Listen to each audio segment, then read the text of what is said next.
Hey, you guys want to hear about that time that I almost died? Alright, let's do that. YouTube, how the fuck you doing? Hey guys, Nadeshot. Today, I'm bringing you a brand new video, and I have a story for you today. And I used to tell all my stories about working at McDonald's, and I used to tell you guys all my stories about like high school and college. There weren't that many for high school and college, so I didn't really do anything that dumb. But there was one time where I decided I was going to go to a Chicago Bulls game. I've been a huge Chicago Bulls fan. I've been a fan since I was a little kid. Obviously, Michael Jordan and Scottie Pippen, Dennis Rodman. I don't remember watching those games just because I was so young, but I do remember the era. You know, like throughout the years, I've been paying attention to the Bulls, and you know, not as much as I should, but I just had never been to a game. And so one day, I had tickets, and I was like, alright, well, I guess I'm just gonna drive there, and it's gonna be a normal day. The problem with that is, when you go to a stadium, you need to either have a parking pass, or you need to be able to find a parking lot. I started to drive at the worst possible time. It was rush hour traffic, and my GPS had taken me through these crazy neighborhoods. And I mean, I don't know the areas that well, and so for whatever reason, my GPS didn't take me onto the highway. Hindsight 2020, I should have done that.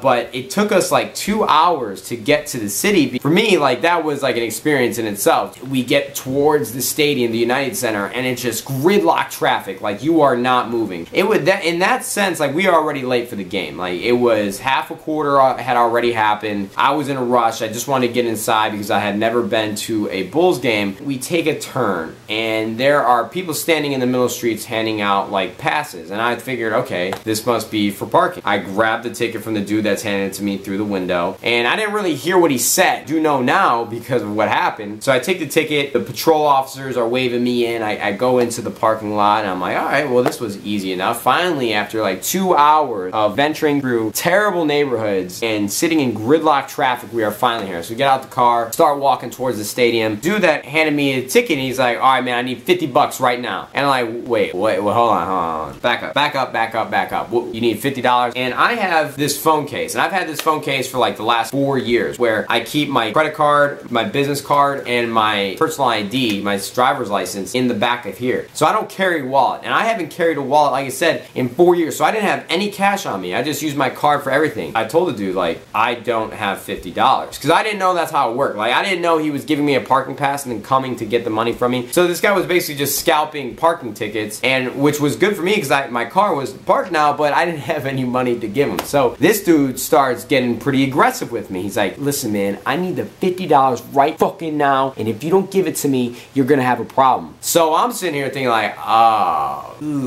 I don't have any money. I don't know what to do. We're in the middle of nowhere. It's not like I could hit up an ATM. So this guy's like pacing back and forth, you know, just like whispering to himself now, like. And so at this point, I'm pretty sure I'm about to get stabbed. Like, this dude clearly on some sort of, he's on drugs, 100,000,000%, and he just is muttering to himself, $50, I'm gonna need $50.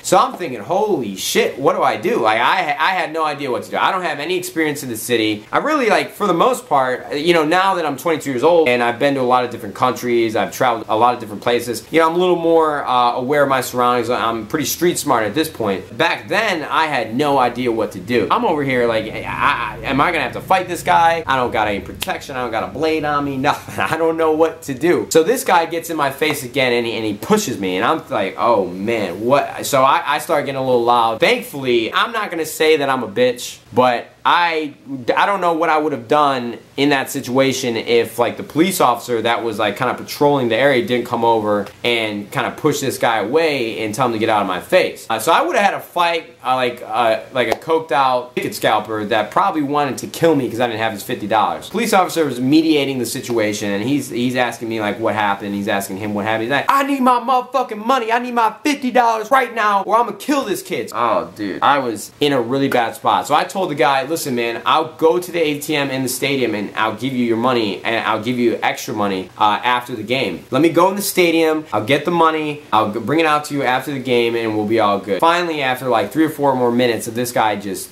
yelling at me, finally kind of walks away. The police officer kind of ushers him out of the parking lot, and I'm thinking, oh god, thank the Lord. Thank you for this not being the day that I died. Get in the stadium, we enjoy the game. I'm pretty sure the Bulls won that night. They were playing the Sacramento Kings. Derrick Rose was injured. I was pretty upset about that. We didn't get to watch him play, but overall it was a good time. But literally the entire game, all I could think about was this dude waiting outside with, probably he's gonna have a gun at this point if I don't have his money. So I'm trying to get this figured out because young man is not trying to die here today. So I get the money. I'm not ready to like see this dude again. So we go outside, we keep walking, keep getting close to the car, and I don't see him. So I'm thinking, oh man, dude, this dude's literally gonna be like sitting next to my car just waiting for me. The anticipation was building every step I took. My adrenaline started pumping. That might sound kind of dumb, but it was. Like I was young, didn't know what I was doing. I was in the city. It's just a really weird like situation for me to be in. Finally get to my car, nobody's there. I get in my car, turn it on, and nobody's there. So at the end of the day, long story short, I almost died in Chicago. This dude almost beat the crap out of me, but he never showed up to take his money, so I got to park at the Bulls game for free. At the end of the day, people, always carry a little cash on you, always be aware of your surroundings, and never take tickets from somebody you don't know who they actually are, because you might get your ass beat. Luckily, I didn't get my ass beat, but it's always a definite possibility. I hope you guys enjoyed this story. I just wanted to share it with you guys because I was laughing about it, and that is how I almost died in Chicago. You too. We'll see you fuzzing later.